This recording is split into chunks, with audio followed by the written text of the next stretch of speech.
Drone Salah Z-16 dikerahkan oleh Angkatan Udara Rusia untuk melakukan pengintaian dan kontrol objektif terhadap posisi angkatan bersenjata Ukraina di distrik militer Timur Laut. Rekamannya diunggah di Telegram pada Jumat 28 Maret 2025. Tampak bagaimana Salah Z-16 memantau pergerakan pasukan Ukraina dan mengidentifikasi posisi peralatan tempur mereka sebelum dilakukan serangan udara.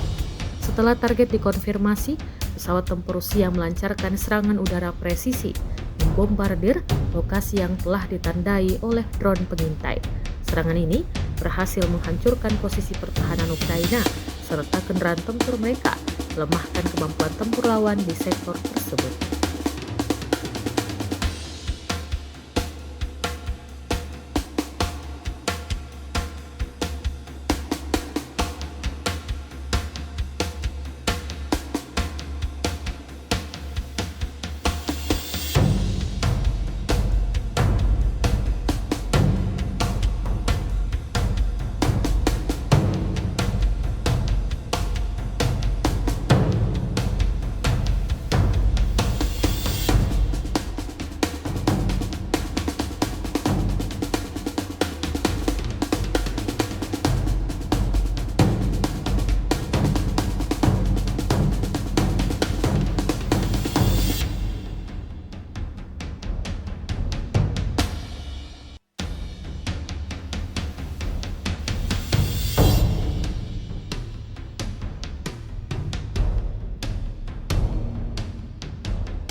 Download Tribun X sekarang, menghadirkan lokal menjadi Indonesia.